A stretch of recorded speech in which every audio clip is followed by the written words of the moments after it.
Over the past 3 weeks, Iran has carried out repeated strikes across multiple Gulf nations. The impact of those attacks is now becoming clear. Qatar is among the worst affected, dealing with the fallout of an Iranian strikes.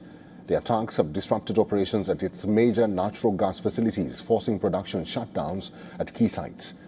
Amid this, the head of QatarEnergy, Saad Al-Kaabi, says this scenario had been anticipated. According to an exclusive Reuters report, Kaabi said that he warned the United States officials about the risks of targeting Iranian energy infrastructure. He added that the Americans were continuously cautioned about the fact that any retaliation would extend beyond Iran and affect the wider Gulf energy system. The risk of the warning seems to be materializing in response to dwindling energy supply conditions. The International Energy Agency has announced a coordinated release of emergency crude stocks. Member countries are preparing to inject roughly 400 million barrels into the market to offset supply losses. This marks the largest release in the agency's history. And according to the IAEA, the member countries currently hold more than 1.2 billion barrels in public stockpiles. These buffers are expected to ease short-term pressure, even as shipping routes and refining systems remain under strain. In Washington, the response has taken a different route. U.S. Treasury Secretary Scott Bessent has made it clear that the government will not intervene directly in oil futures markets. Instead, the focus remains on increasing physical supply. Bessent outlined steps already underway to bring additional barrels into the market. This includes easing restrictions on roughly 130 million barrels of Russian crude already at sea.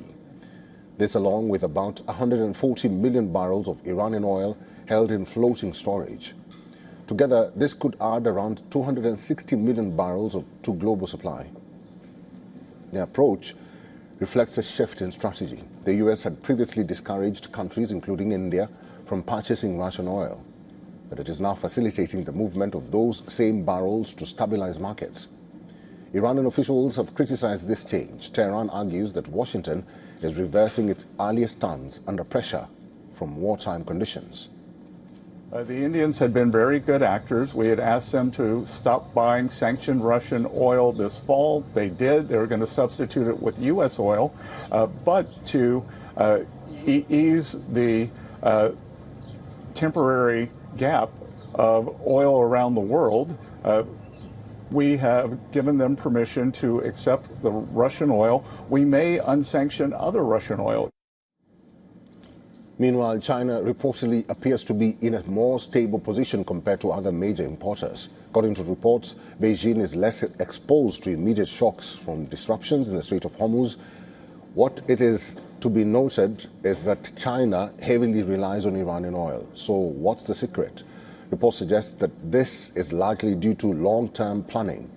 Over the past 2 decades, China has built large strategic reserves capable of covering more than 100 days of imports.